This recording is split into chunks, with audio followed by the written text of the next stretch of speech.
Hi friends, ఇది ఏంటో అనుకుంటున్నారా? బ్రెడ్ శాండ్విచ్ అండి. ఎంతో టేస్టీ అయిన బ్రెడ్ శాండ్విచ్ ఎలా చేయాలో చూపిస్తారండి. బంగాళదుంపల్ని బాగా క్లీన్ చేసుకున్నానండి. ఈ బంగాళదుంపలు మునిగేంత వరకు వాటర్ పోసాను. ఇలా కుక్కర్లో పెట్టుకుంటే బాగా ఉడుకుతాయి. పెద్దగా ఉన్న బంగాళదుంపల్ని ఇలా కట్ చేసుకోవాలి, ఎందుకంటే ఈ శాండ్విచ్ చేయడానికి బంగాళదుంపలు బాగా ఉడికి ఉండాలండి. అందుకని ఇట్లా పెట్టుకున్నాను. 5 విజిల్స్ పెట్టుకుంటాను నేను బంగాళదుంపల్ని. ఈ బ్రెడ్ శాండ్విచ్ చేయడానికి ఉల్లిపాయలు తీసుకుంటున్నానండి. 5 ఉల్లిపాయలు తీసుకున్నాను. 2 పెద్ద క్యాప్సికము, 2 క్యారెట్ తీసుకుంటున్నాను. ఒక హాఫ్ కాలీఫ్లవర్ తీసుకున్నాను. ఫ్లవర్ మొత్తం తీసుకోవట్లేదు, హాఫే తీసుకున్నానండి. ఇవన్నీ ఇప్పుడు చిన్న చిన్న ముక్కలుగా తరిగేస్తాను. క్యారెట్ ని తురగడానికి ఇది బాగుంటుందండి. ఇలా పెట్టేసుకుని ఇలా తురుముకోవడానికి చాలా బాగుంటుంది. పెద్దగా ఉన్న వైపు తురుముకోవాలి, ఇలా ఉంటే సరిపోతుంది మనకి. క్యారెట్ ని ఇలా తురిమేసుకున్నానండి. ఇది చూడండి, బాగా వచ్చింది. క్యారెట్ ని ఇలా తురుముకున్నాను. ఇది క్యాప్సికమ్ ని ఇలా పొడవుగా కట్ చేసుకున్నానండి. ఇలా పొడవుగా కట్ చేసుకోవాలి. ఇదిగోండి, ఆనియన్స్ ని ఇలా పొడవుగా కట్ చేసుకున్నాను. కాలీఫ్లవర్ ని ఇలా చిన్న చిన్న ముక్కలుగా కట్ చేసుకున్నాను. ఇప్పుడు వీటన్నిటిని ఫ్రై చేద్దాము. ఇలా కళాయి పెట్టుకున్నానండి. ఆయిల్ వేసుకుంటాను నేను. ఇప్పుడు ఒక 3 స్పూన్స్ ఆయిల్ వేసుకుంటాను. కొంచెం ఎక్కువ చేస్తున్నాను కదండి, మీకు సరిపడా మీకు ఎన్ని తీసుకుంటారో దాన్ని బట్టి ఆయిల్ వేసుకోండి. నేను కొంచెం ఎక్కువ చేస్తున్నాను కాబట్టి 3 స్పూన్స్ వేసుకున్నాను. ఆనియన్ మొత్తం వేసేస్తాను.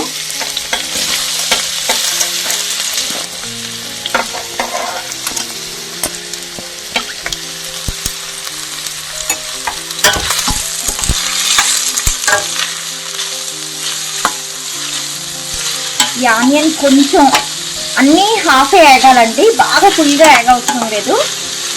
హాఫ్ వేగాక వేరే వెజిటబుల్స్ వేసేస్తాను. ఆనియన్ హాఫ్ వేగిపోయినాయండి. దీంట్లో మిగిలిన వెజిటబుల్స్ అన్నీ వేసేస్తాను ఇప్పుడు.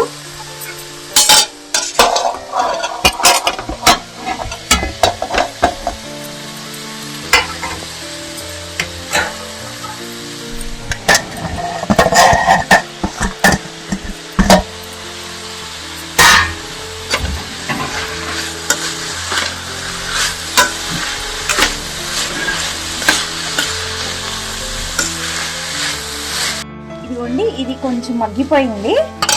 Cauliflower, capsicum. ఇప్పుడు క్యారెట్ వేస్తున్నా. తురుముని దోరగా మగ్గితే చాలండి, బాగా ఎక్కువసేపు వేగ అవసరం లేదు. వెజిటబుల్స్ కొంత వేగితే సరిపోతుంది. ఒక 5 మినిట్స్ వేపేసి తీసేయడం. ఇంకా అన్నిటిని ఒక్కసారి కలుపుకోవాలి దీనిలాగా. ఇది మా టెర్రాస్ గార్డెన్లోని పుదీనాకండి. ఫ్రెష్గా ఇప్పుడే కోసుకొని వచ్చాము. దీన్ని చిన్న ముక్కలుగా కోసేస్తాను. ఇప్పుడు కోసి దీంట్లోనే వేసేస్తాను. ఇది విజిల్ వచ్చేసింది. మొత్తం బాగా ఉడికిపోయినాయండి. చాకుతో ఇలా చెక్ చేసుకోవాలండి. ఇలా ఫ్రీగా దిగిపోతే కనుక బంగాళదుంప బాగా ఉడికిపోయినట్టు, ఇలా దిగాలి, అప్పుడు ఉడికినట్టు అన్నమాట.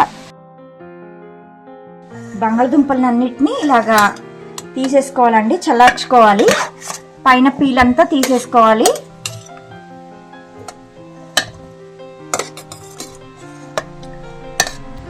ఇలా పైన తొక్కంతా తీసేసుకోవాలి బంగాళదుంపది.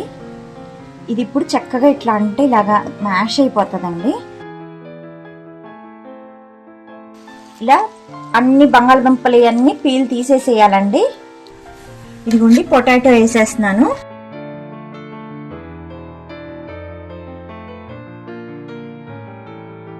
వెజిటబుల్స్ అన్ని వేగిపోయినాయండి.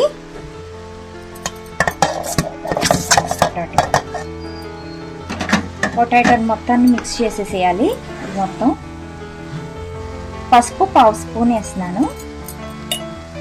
1 స్పూన్ అండ్ హాఫ్ సాల్ట్ వేస్తున్నానండి. ఇంకొక హాఫ్ వేస్తున్నాను సాల్ట్. కారం 1.5 స్పూన్ వేస్తున్నాను. మాకు ఇంత సరిపోతుందండి. ఎక్కువ కావాలనుకున్న వాళ్ళు ఎక్కువ వేసుకోండి. 1/2 స్పూను ధనియాలు, జీలకర్ర పొడి అండి. 1 స్పూను షాహీ గరం మసాలా అండి. ఇది దీన్ని మొత్తాన్ని ఒక్కసారి కలుపుకోవాలండి. ఇంక సరిపోతుంది, ఇంతకంటే ఇంక వేడి చేయవసరం లేదు, బాగా వేగిపోయినట్టే. ఇది ఒక్కసారి మంట పెద్దగా పెట్టేసుకొని ఒక్కసారి ఇలా మొత్తం కలుపుకోవాలండి.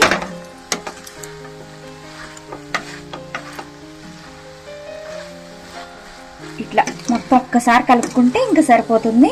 ఇంకా స్టవ్ ఆఫ్ చేసేసుకోవచ్చు. స్టవ్ ఆఫ్ చేసుకున్న తర్వాత కొత్తిమీర పుదీనాకు వేసుకుందామండి. ఈ వేడి చాలు, అది మగ్గిపోతుంది. ఫ్లేవర్ కోసం కొత్తిమీర పుదీనాకు ఎప్పుడు మన అవైలబిలిటీని బట్టి ఎంత కావాలనేది వేసుకోండి. మీరు స్టవ్ ఆఫ్ చేసేసానండి. ఇప్పుడు పుదీనాకు వేసుకుంటున్నాను. కొత్తిమీర అవైలబుల్గా లేదు ఇప్పుడు, అందుకని ఓన్లీ ఉట్టి పుదీనాకు వేస్తున్నా. ఈ వేడికి ఇది మగ్గిపోతుంది. ఒక్కసారి ఇలా కలుపుకుంటే సరిపోతుందండి మొత్తం. ఇప్పుడు ఇంకా ఈ కర్రీని చల్లారనిద్దాం మనం. ఈ కర్రీని అంతా ఇలా ప్రిపేర్ చేసుకొని చల్లార్చుకోవాలండి.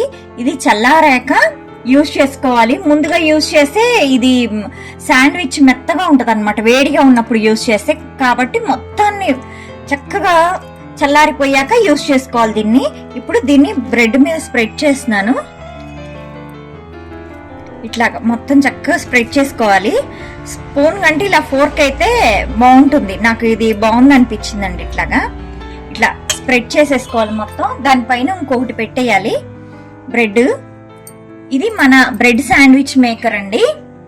ఇలా ఉంటుంది, బయట దొరుకుద్ది మనకి. ఇలా చేసుకోవడానికి చాలా బ్యూటిఫుల్ గా ఉంటది, మనకి కన్వీనియంట్ గా ఉంటది అనమాట. ఇది బటర్ అండి. కొంచెం బటర్ స్ప్రెడ్ చేసుకోవాలి. ఇలా బటర్ స్ప్రెడ్ చేస్తే క్రిస్పీగా వస్తుంది అనమాట బ్రెడ్. ఇలా స్ప్రెడ్ చేసా, కొంచెం అయితే సరిపోతుంది. ఇట్లా దీని పక్కన ఇంకోటి కూడా పెట్టుకోవచ్చు. ఇట్లాగా మొత్తం చక్కగా స్ప్రెడ్ చేసేసుకోవాలి. మీకు ఉప్పు కారం తగినంత వేసుకోండి, మీకు ఎంత కావాలంటే అంత. మొత్తం చక్కగా స్ప్రెడ్ చేసేసుకోవాలి. ఈ బ్రెడ్ కి పైన ఇంకో బ్రెడ్ పెట్టేసుకోవాలి ఇలాగా.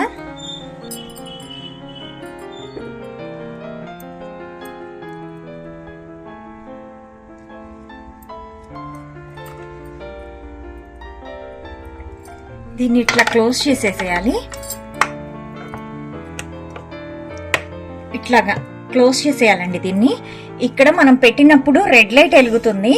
ఇది మొత్తం అయిపోయింది అంటే గ్రీన్ లైట్ వెలుగుద్ది. గ్రీన్ లైట్ వెలగంగానే మనం ఇది ఓపెన్ చేసుకొని చూసుకోవాలి.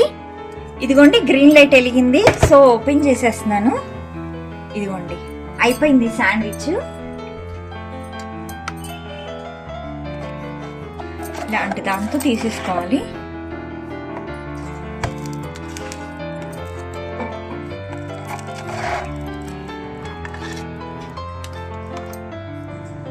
ఇది పిజ్జా కట్టర్తో ఇట్లా కట్ చేసుకోవాలండి.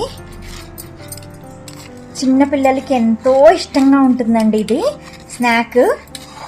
హెల్దీ కూడా, ఎందుకంటే ఎక్కువ వెజిటబుల్స్ యూజ్ చేసాం కదండి, చాలా హెల్దీ ఇది. మీరు ట్రై చేసి చూడండి. బ్రెడ్ శాండ్విచ్ రెడీ అయిపోయిందండి. ఎట్లా ఉందో టేస్ట్ చూద్దాం.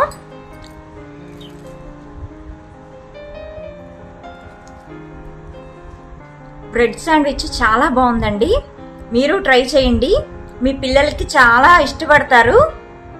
ఎంతో ఈజీగా చేసుకోవచ్చు, తొందరగా అయిపోతుంది.